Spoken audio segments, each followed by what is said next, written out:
نو دې ته مې چې خیال شي نو بس تیاره مې په سترګو راشي چې بادشاهان په د شپې ګرځېده. عالمگیر بادشاہ ته علماو ته ریکویسټ وکړو چې زما د حکومت چلولو دپاره ماته یو قانون جوړ کړئ.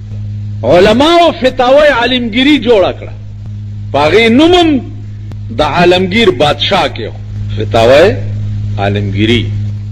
یو فتاوی عالمگیری تاسو خدای پاک به په عمر لکه خیری پوی نه کی چې وګورئ عقل به دې وخوځي، عقل چې دې علماو دا فتاوا کم اسمان او ځمکې نه دا مواد را پیدا کړو، دا فتاوا یې جوړه کړه. تر قیامته پورې څومره بادشاهان چې دا غواړي چې زما په دور حکومت کې د ملک فیصلې په شریعت کېږي، یو فتاوا عالمگیری ورته کافي ده. یو فتاوا. بادشاهان دغه خلک د شپې ګرځي، د خپل نوکر یو کوټې نسب आवाज روزي، دی ورغه په دروازه داسې غوږ کې دروازې چون کې چوکت د نوکر به ټوله ورځې د بادشاه خدمت کولو او د شپې به په یخو اوبو باندې او د سوک او نیت به وتړلو. 15 سپارې به په یو رکعت کې ویلې او 15 سپارې به په بل رکعت کې ویلې. استاد وایي چې په یو شپه کې څنګه ما خپل په دې جماعت کې وړو کې لوي شوه زمونږ استاد او جناب حافظ مسیح الله صاحب مرحوم د شپې په 8 بجې ورپسې مونږ نیت تړلو، جمی کې روزې وي په 8 بجې نیت تړلو چې د شپې 3:30 بجې شوې نو من الجنه والناس ته ورسول په یو رکعت کې، یعنی په 19 غنټو کې ثابت قرآن ختم او مونږ ورپسې ولاړو. نو ما خپل دا خدا شه ذوق غواړي، شوق غواړي، داسې لګیاو چې تا به ویل چې چور جسمان را غورځېږي لګیا. نو وینځه ده وینځه ټوله ورځې په خدمتونو کې تیر دی او د شپې چې دی په 2 رکعاتو نفلو کې ټول قرآن وي. چې قرآن ختم کی او سلام وګرځئ نو بیا په سجده پرېوته خدای ته التجا کوي چې یا الله ته په ما مینې، خدای زه ستا خوښه یم، ما سره دې مینه ده. بادشاہ په دروازه وټکوله چې دروازه یې لرې که، ورته وایي بې ادبې داسې مه وایه چې خدای ته په ما مینې، داسې وایه چې خدای زه په تا مینه یم. اوینځې ورته ویلې زه بدتمیزه دې وخت کې ستا څه کار دی چې ته ماله رالې، زه د ورځې ستا نوکره یم. دې وخت کې زما او زما د محبوب په منځ کې ته حایل ولې شوې؟ وځه که الله په ما مین نه وی ټوله ورځ مې ستا په خدمت کې زړه وچوي نو د شپې به د 10 سپارو قرآن لستو توفیق په 2 رکعاتو کې نه راکولی. خو په ما مین دی که اوس ویښه شپه څوک چا سره تېروي؟ هر چا سره ویښه شپه تېروي څوک؟ ویښه شپه خو هغه چا سره خلک تېروي چې د چا مینه او ملاقات ته په کلونو انتظار. یو عاشق وی الليل للعاشقین ستر، الليل للعاشقین ستر، شپه د عاشقانو د پاره لویه پرده ده. کاش چې دا شپه ټول عمر وی عشاقو دا حالي. اوس په دې پوهیږئ چې د معراج شپه چې وه دا هم د عشق انتها وه. اوس دا شپه و څومره علما لیکي چې په دې یو خدای خبر دی چې دا شپه کروڑ کاله وه که 2 کروڑه کاله وه، یو خدای په خبر. ځکه چې عاشق او معشوقه خو جدا اله شي چې شپه تېره شي، او چې شپه نه تېرول د چا په اختیار کې نه تېرول. شپې ته یې ووایي چې ولاړه اوسه، نور ته یې ووایي ولاړ اوسه، سپوږمۍ ته یې ووایي ولاړ اوسه، کائنات چې کوم شپه او ورځ پیدا کوي ایته ټول نظام ته یې ووایي چې ولاړ اوسئ. د الله او د رسول راز و نیاز کېږي لګیا. خدای پوه دی چې څومره زمانه. رحمان بابا وایي که وی د چکنا چکنی بیلتون په نیمه شپه شي، د چکنا چکنی بیلتون په نیمه شپه شي، ستاو زما په حال غماز شو د سبا مخ.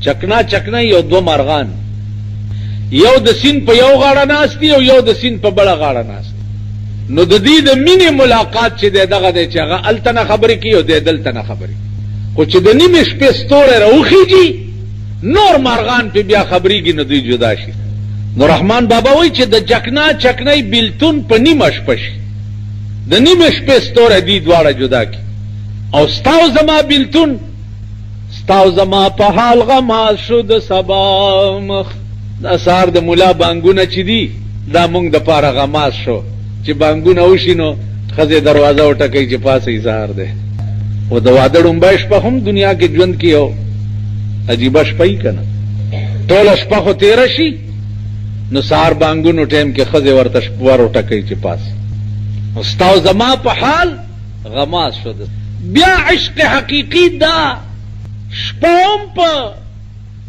هغه اصلي مینه باندې قربان کړې ده حضرت حنظله رضی الله تعالی عنه واده شوی او د واده ډومبی شپه او په دغه شپه د جنګ احد آغاز شوی خوب یې ولیدو چې رسول الله صلی الله علیه وسلم په وینو رنګ دی ټوپې کو د کټ ناوې ورته وایي څه چلو شو حنظله خوب کې ویرېدي وی چې نه ولې ویل بیبي خوب مې ولیدو چې زه پې مین یم هغه په وینو رنګ دی ناوې ورته وایي څمله د الله بنده د واده ډومبی شپه دی دا او دا شپه خو په ژوند کې د ډېر خوند شپه یي هغې ورته ویله بیبي زه په هغه خوند خبر یم چې داسې کروړها خوندونه پې قربان شي یا به تا سره مینه کوم یا جناب محمد رسول ویل نو ته خو ما په رڼا کې لیدلی هم نه زه به په قیامت کې تا څه پېژنم که شهید شوې چې دا زما خاوند دی ته خو ما لیدلی هم نه هغې ورته لستوڼی وشلولو ویل د قیامت په ورځې د رسول الله صلی الله علیه وسلم د نشان لاندې چې د چا لستوڼی شلېدلی وه به ستا خاوند دی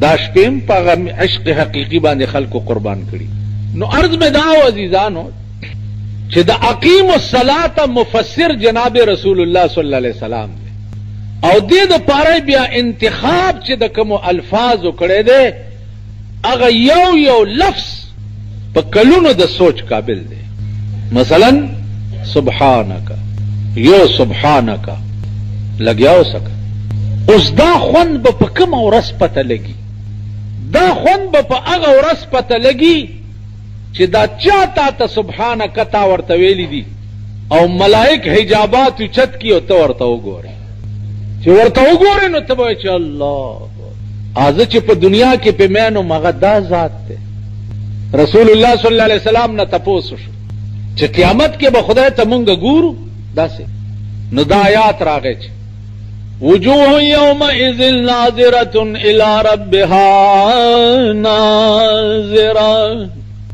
ووجوه یومئذ باسرة تظن ان یفعل بها فاقرة اے حبیبا ډیر مخونه به په دغه ورځ باندې تازه وي وجوه یومئذ ناظرة تازه به وي خوش او خرم به وي ولې الی ربها ناظرة ځکه چې خدای ته به ګوري اوس کوم مخ چې خدای ته ګوري د هغه مخ نه تازه مخ به بل چېرته وي یا د هغه مخ نه ښایسته مخ به بل چېرته وي نو ډېر مخونه به په دغه ورځ تازه وي او خدای ته به ګوري ووجوه یومئذ باسرة تظن ان یفعل بها فاقرة او ډېر مخونه به په دغه ورځ باندې خړ وي او دا به یقین وي چې ما سره به اوس هغه معامله کېږي چې د ملا ډوکې مې پې مات شي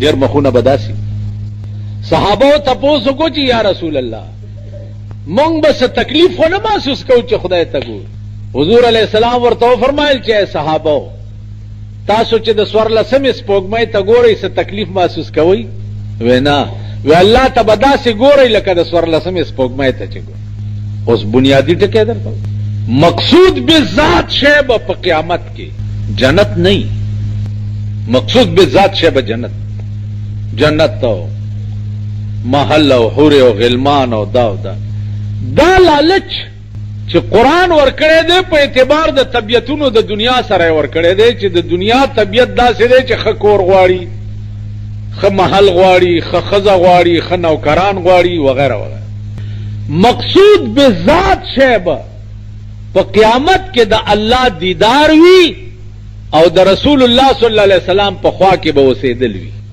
بنیادی شی بدای نہ دوزخ کا ڈر ہے نہ جنت کی خواہش، نہ دوزخ کا ڈر ہے نہ جنت کی خواہش، وہ جنت تو پہلے عطا کر چکے ہیں لیکن ہم محمد پہ دل ہم فدا کر چکے. دا تمنا هم صحابه وکړي. صحابي دی او رسول الله نه دی لیدل، ټول ورځ جړلی، ماخامي چولی دو بیا هم جړل. اوس ولې جاړي؟ و یا رسول الله ته مې نه ویلې دلې ځکه مې جړل. ویل اوس خو دې ولیدم اوس ولې جاړي؟ وی اوس ځکه جاړم چې قیامت کې کزه جنت تلاړم ته پیغمبر چرته لوی مرتبو کې به زبرداسي جنت څکم چې چرته تا پکې نه ګورم. قرآن راغی من یطع الله والرسول فاولئک مع الذین انعم الله عليهم من النبيين والصديقين والشهداء والصالحين. اے پیغمبر حضرت ثوبان تا ہوایا چی پا دنیا کی پچا مین نو قیامت کے بم دد پخوا کے ناستے. فولائکا مع الذین قیامت کے بم مغا چا سرے چی چا باندی دنیا کے مین. المرء مع من احبا سرے با پا قیامت کے مغا چا سرے چی دنیا کی چا سرے مینے. اس منگ بچا سرے پا قیامت کے ماما منگ بچا سرے. المرء مع من احبا دنیا کې د چا سره مینه قیامت کې بمداغي په صف کې ولاړ. که زناکارو سره د مینه د زناکارو په صف کې به ولاړ. که شرابیانو سره د مینه قیامت کې به د شرابیانو په صف کې. که د غلو مرګره قیامت کې به د غلو په صف کې ولاړ. المرء مع من احبا چا سره د چې دنیا کې لین دینو قیامت کې بمداغي په صف کې ولاړ. که دنیا کې وخت مونږ الله مونږ ته سترا کړي زی ژوندې سله پیدا کړي د ځان د پاره. والکه نوکر سړی څه د پاره نیسی سلی نیسی. کته نوکرونی سی او تنخواه ورکې او ستا خدمت نه کوي نوکری کې به پرېږدي. جمعات کې امام سله نیسی خلک جمعات هم داسې پروتي په جمعات کې به پرېږدي. دکان خلک څه د پاره کوي د ګاکانو سودا د پاره چې ګاک نه راځي دکان به وکړي. دې باس کې ما ته بعضې مرګرو ووې چې مونږه پې پوهېږو نه. ما ورته وی چې خبره دادا چې همیشه د پاره سړی د هغه چا په خبرې باندې د ځان پویولو کوشش کوي چې هغه سره یې مینه وي. مونږ د دین په باس باندې پوهېږو ځکه نه چې دین زمونږ چې دی هغه یو وقتي رسم و رواج دی. مثلا د مونځ ټایم راغی او سړی جومات ته لاړو مونځ یې وکړو واپس راغی او په دې فلسفه یې سوچ ونه کو چې دا زه چرته تلی ومه ما څه وکړه او بیا مې په دې مونځ کې څه ووې یا دا مونځ مونږه چاله وکړو مطالبات هم تې په مانځه کې څه وکړه. دا سوچ یو مونځ گزارم نه کوي. عزیزانو مونځ داسې شی دی چې دې کې د کومو الفاظو انتخاب پیغمبر کړی دی. دا یو لفظ که د سړی لکونه کاله عمر شي نو په یو لفظ باندې د سوچ هغه ټایم به پوره نشي. یو لفظ مثلا یو سبحانک باندې چې ته سوچ کوي دا څه معمولی خبره نه ده. یو الحمدلله باندې چې ته سوچ کوي دا څه معمولی خبره نه ده. بیا به د خپل خولې ته هم ګورې چې آیا زما خوله چې ده د دې قابله هم ده چې دا الفاظ ووایي د دې قابله ده. په ائمهو کې داسې علما تیر شوي دي چې هغوی به وایي چې 1000 بار بشویم دهن به مشک گلاب 1000 بار بشویم دهن به مشک گلاب هنوز نام تو گویم کمال بے ادبی. که زر کرتی دا خوله په مشک او گلابو باندې ووینځم زر کرتی هنوز نام تو گویم کمال بے ادبی. هغې نه پستم چې ستا نوم پې اخلمه نو دې نه لویه بې ادبي بله نشته. عزیزانو دا د هغه عشاقو خبره ده د هغه عشاقو چې د هغې بیان نه زما وس کې دی او نه زه کولی شم ستاسو په لکه مولانا تانوي رحمت الله علیه ته چرته د ګلونو بوی راغلی دی نو مولانا تانوي ووایي چې कहां मैं कहां ये नगहते गुल, कहां मैं कहां ये नगहते गुल, नसीम सुबह तेरी मेहरबानी। चरत ज او چرته د ګلونو دا خسته بوئی، نسیم صبح تیری مهربانی. اے د سحر بادا دا ستا مهربانی دا. د سحر باد چراوالو زی په دې ګلونو باندې نو خسته غونډه وګمه د سړی سپېګمو تراوي. نو کہاں میں کہاں یہ نگہت گل، چرته ز غریب او چرته د ګلونو دا خسته بوئی، نسیم صبح تیری مهربانی. عزیزانو د الله د نوم غستو توفیق چې خدای پاک چاله ورکی ناغه ته دا ویل پکار چې خدای چرته ز او چرته دا توفیق چې زه د ځان ته په سجده وغورځولم او ما ته د سبحان ربی الاعلی توفیق راکو، یا زه د ځان ته په رکوع ټیټ کړم او ما ته د سبحان ربی العظیم توفیق راکو. دا شکریه به ادا یو بادشاہ پخوانو بادشاہانو عادت داو چې هغوی به د شپې ګرځېده. دا د هغوی ایمانو چې اسې نه چې زما په رعیت کې د شپې چاته څه تکلیف وي او زه ترې خبر نه یم، نو زما په دار حکومت کې چې د شپې چاته تکلیف وي او زه ترې خبر نه یم، نو زه به خدای ته جواب دیم. بادشاهان به ګرځېده. اوس بادشاہ ټکی چې زما خولې ته راشي نو نیت مې د پاکستان ته راشي، دماغ میں خراب پدی شي چې هغه بنیادی خبره رانه بیا پاتې شي، ځکه چې دې خبیثانو ته مې خیال شي نو چې څه بیان مې روان کړی کنه هغه مرانه پاتې شي. پرون پکې یو په اخبار کې بیان ورکړی دی چې په جنت کې هم کرکټ میچ کیږي او موږ به ورته ناست یو. اندازه کوئ دا اوس بنی آدم دي، دا انسانان دي، دا هم قوم دی چې دې خلکو ته مشران وایي او د دې خبرې ضرورت سو په خوله کې د دانه وخیږه چې دانه پکې وخیږي. او دا جنت صدا سي ټوکې او لوبې دي چې بس یو مخول دی چې هر د ګډې زوی به ور رواني.